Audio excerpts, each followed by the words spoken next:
Mes chers frères et sœurs et amis, Yaurana. Pour cette émission de l'Église de Jésus-Christ des Saints du dernier jour, je suis très honoré de représenter notre pieux, nommé Fa'a Tahiti Tuamutu.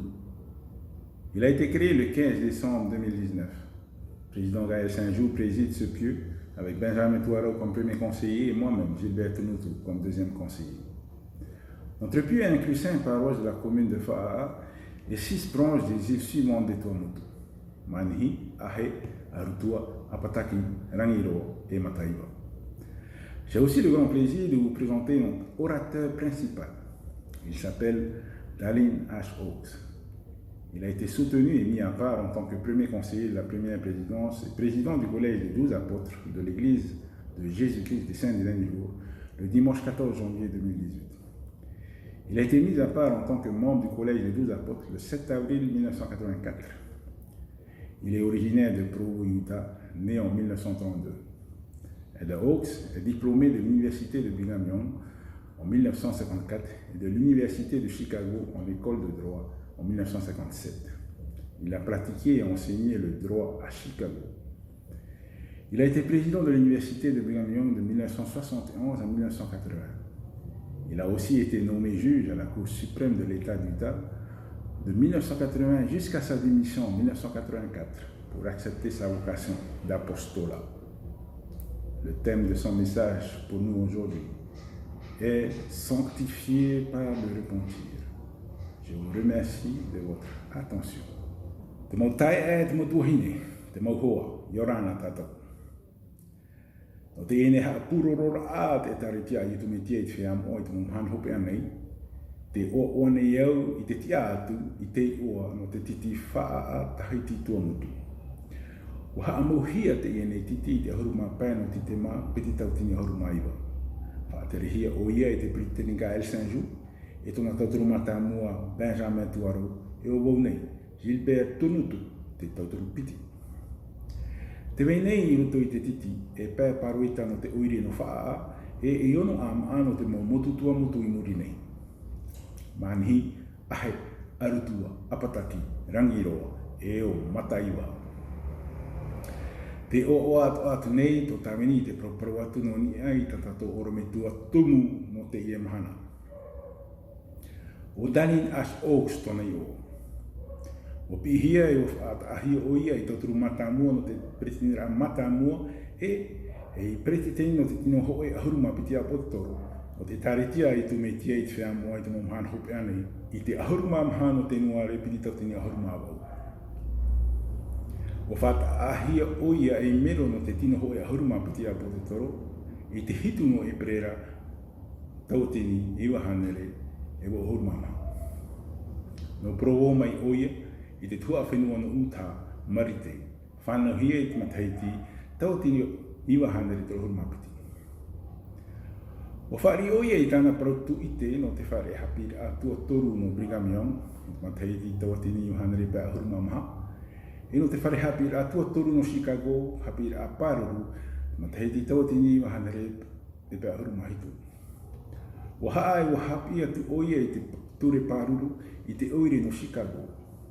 O whaatare atu oia i te puhapi atua turu no Brigham Young ma te mataiti tawatini i wahanere hitu ahuru mahaue. E te atu i te mataiti tawatini i wahanere wau ahuru. O mau atu o mai oia i te tiara aha awa te roa no te tua whenua no utha i te mataiti tawatini i wahanere wau ahuru. E te atu i te te mea whaarue ai oia i tawatiara ara. I te mataiti tawatini i wahanere e wau ahuru mamaha. Te wharir aia i tona pira a hanahana ai a po te toro. Te prautumu o tāna prauporo i te imahana nā tātou te iea. E hamo o hia tātou nā rato i te tatarhapara. Maruru i te whaarora amai.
Notre cher beau Père Céleste, nous sommes reconnaissants pour ce beau pays que nous habitons, et nous te demandons, Père, de nous aider à être réceptifs à ce message de ce dimanche matin. Nous te demandons aussi de bénir nos dirigeants de ce pays, afin qu'ils puissent bien travailler ensemble, et bénir aussi ce peuple, que nous puissions tous travailler ensemble pour faire sortir notre pays de ce grande difficulté. C'est la prière que nous t'adressons au nom de Jésus-Christ. Amen.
Du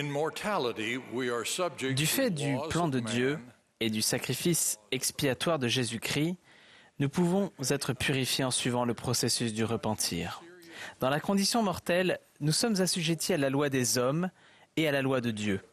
J'ai vécu l'expérience inhabituelle de juger des mauvais comportements graves selon ces deux lois. Premièrement, en tant que juge à la Cour suprême d'Utah et maintenant en tant que membre de la première présidence. Le contraste que j'ai remarqué entre la loi des hommes et la loi de Dieu a accru ma reconnaissance pour la réalité et le pouvoir de l'expiation de Jésus-Christ.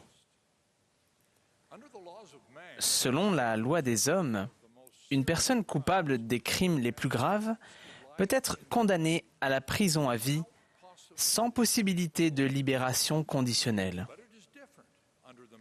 Mais c'est différent selon le plan miséricordieux d'un Père céleste aimant. J'ai vu que les mêmes péchés graves peuvent être pardonnés dans la condition mortelle grâce au sacrifice expiatoire de notre Sauveur pour les péchés de tous ceux qui ont le cœur brisé et l'esprit contrit. Le Christ rachète et son expiation est réelle. La tendre compassion de notre Sauveur est exprimée dans le merveilleux cantique que vient de chanter le chœur. Venez à Jésus, il vous écoute. Vous qui ne l'avez pas écouté, il vous remettra sur cette route qui mène à la vérité. Le sacrifice expiatoire de Jésus-Christ permet à tous les hommes de se repentir et de venir à lui. Le livre d'Alma rapporte des cas de repentir et de pardon, même de personnes qui avaient été méchantes et sanguinaires. Aujourd'hui, mon message est un message d'espoir pour nous tous, même pour ceux qui ne sont plus membres de l'Église, suite à une excommunication ou au retrait de leur nom des registres de l'Église. Nous sommes tous des pécheurs pouvant être purifiés par le repentir. Dans une conférence générale passée, Russell Nelson a enseigné « Il n'est pas facile de se repentir du péché, mais le résultat en vaut la peine. » Le repentir commence par notre Sauveur, et c'est une joie, pas un fardeau. Au cours de la veillée de Noël de décembre dernier, le président Nelson a enseigné « Le véritable repentir n'est pas un événement ponctuel, c'est un privilège qui n'a pas de fin.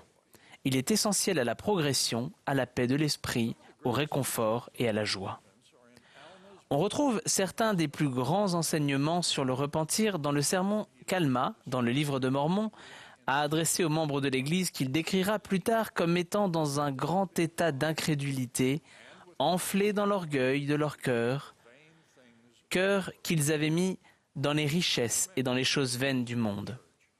Chaque membre de l'Église rétablie a beaucoup à apprendre des enseignements inspirés d'Alma.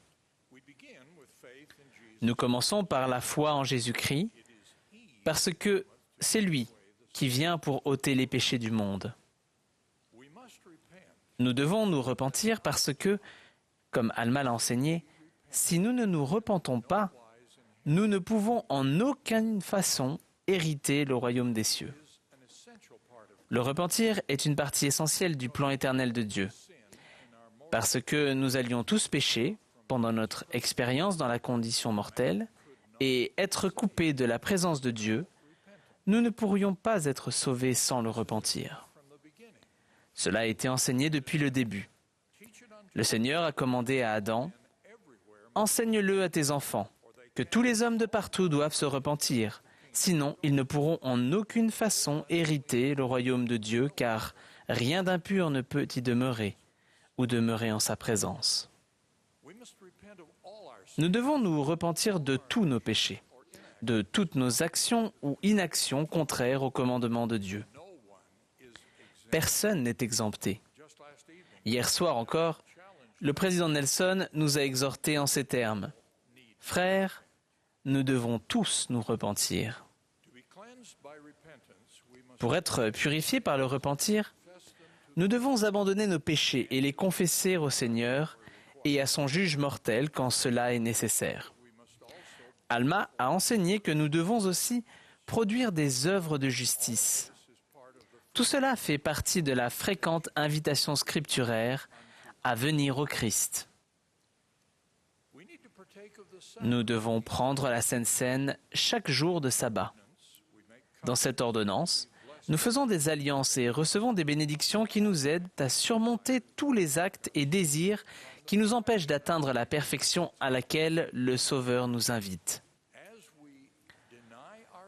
Lorsque nous nous refusons toute impiété et aimons Dieu de tout notre pouvoir, de toute notre pensée, de toute notre force, alors nous pouvons être rendus parfaits dans le Christ et sanctifiés grâce à l'effusion de son sang pour devenir saints, sans tache.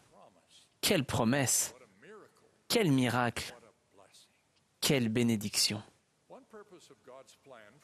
L'un des buts du plan de Dieu concernant l'expérience de la condition mortelle est de nous mettre à l'épreuve pour voir si nous ferons tout ce que le Seigneur notre Dieu nous commande. Selon ce plan, nous sommes responsables vis-à-vis de Dieu et des serviteurs qu'il s'est choisis. Et cette responsabilité implique un jugement par des mortels et un jugement divin. Dans l'Église du Seigneur, les jugements par des mortels envers des membres ou des membres potentiels sont administrés par des dirigeants cherchant à être guidés par Dieu. Ils ont la responsabilité de juger les personnes qui s'efforcent de venir au Christ pour bénéficier du pouvoir de son expiation sur le chemin d'alliance qui mène à la vie éternelle. Les jugements par des mortels déterminent si une personne est prête pour le baptême. Une personne est-elle digne de détenir une recommandation pour aller au temple? Une personne dont le nom a été retiré des registres de l'Église s'est-elle suffisamment repentie au moyen de l'expiation de Jésus-Christ pour être réadmise par le baptême? Lorsqu'un juge mortel appelé de Dieu approuve qu'une personne continue de progresser, par exemple accède aux bénédictions du temple, il n'atteste pas que la personne est parfaite, pas plus qu'il ne lui pardonne un péché quel qu'il soit.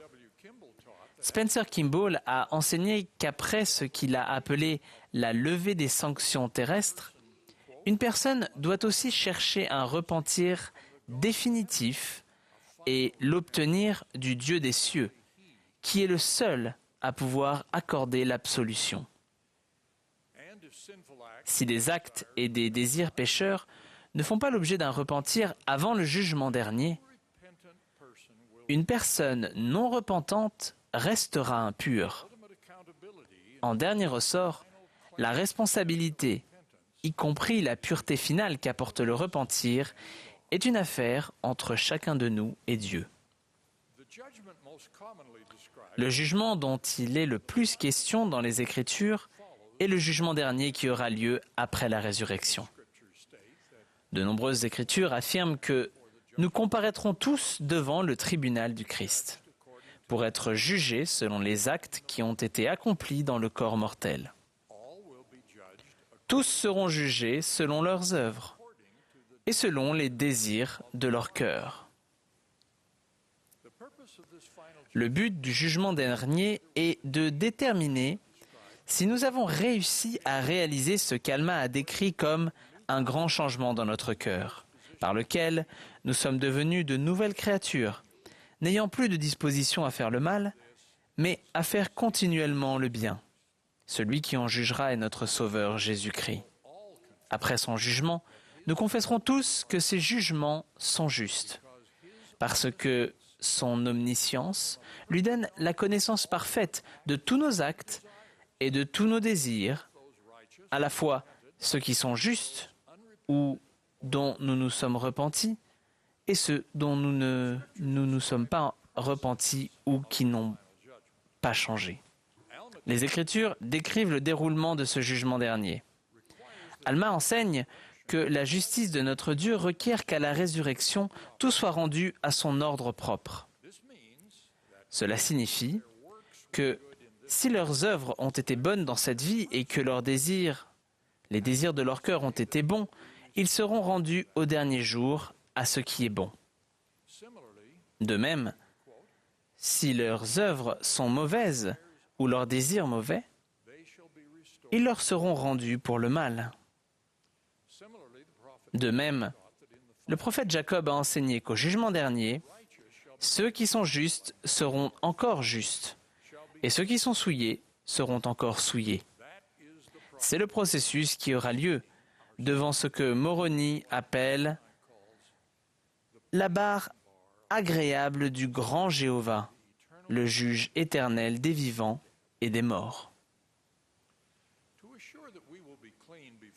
Pour nous assurer que nous serons purs devant Dieu, nous devons nous repentir avant le jugement dernier. Comme l'a dit Alma à son fils pécheur, nous ne pouvons pas cacher nos péchés à Dieu. Et si nous ne nous repentons pas, ils resteront comme témoignage contre nous au dernier jour.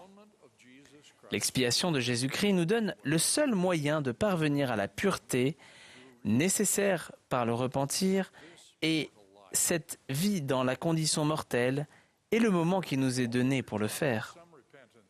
Bien qu'on nous enseigne qu'un certain repentir puisse se produire dans le monde des esprits, ce n'est pas aussi certain.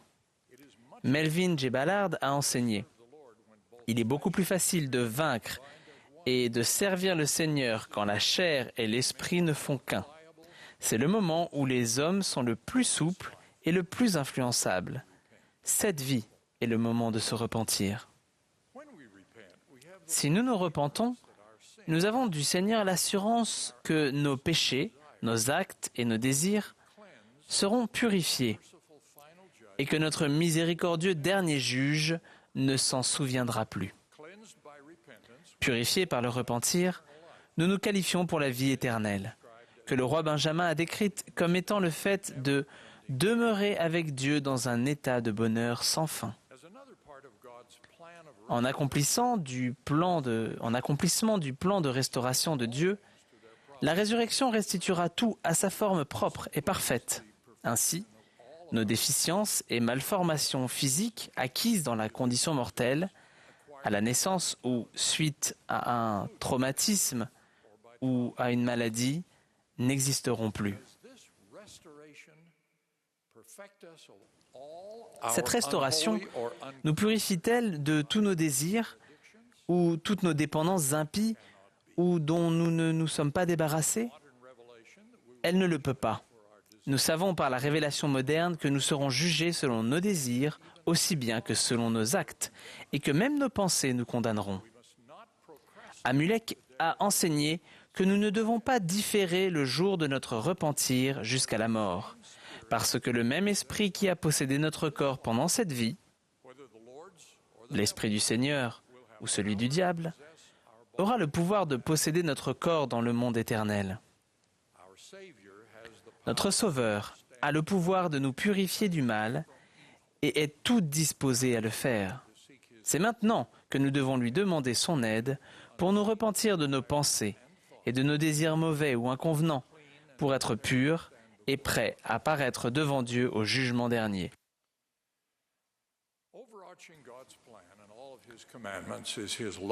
L'amour de Dieu pour chacun de nous, amour qui est la plus désirable de toutes les choses et la plus joyeuse pour l'âme, sous-tend tout son plan et tous ses commandements. Le prophète Ésaïe a assuré même aux méchants que s'il retourne à l'Éternel, il aura pitié de lui, car il ne se lasse pas de pardonner. Alma a enseigné: voici, il envoie une invitation à tous les hommes, car les bras de la miséricorde sont étendus vers eux. Le Sauveur ressuscité a dit aux Néphites: voici le bras de ma miséricorde est étendu vers vous, et celui qui viendra, je le recevrai. Nous savons par ces passages d'Écriture et par beaucoup d'autres que notre Sauveur aimant ouvre les bras pour recevoir tous les hommes et toutes les femmes qui satisfont aux conditions inspirées par l'amour qu'il a prescrites pour l'obtention des plus grandes bénédictions que Dieu a à donner à ses enfants. En raison du plan de Dieu et de l'expiation de Jésus-Christ, je témoigne avec une espérance d'une pureté parfaite que Dieu nous aime et que nous pouvons être rendus purs par le processus du repentir. Nous avons la promesse que si nous marchons résolument, nous faisons un festin de la parole du Christ et persévérons jusqu'à la fin, nous aurons, dit le Père, la vie éternelle. Je prie avec ferveur pour que nous le fassions tous. Au nom de Jésus-Christ, Amen.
Tomato me to here te ora.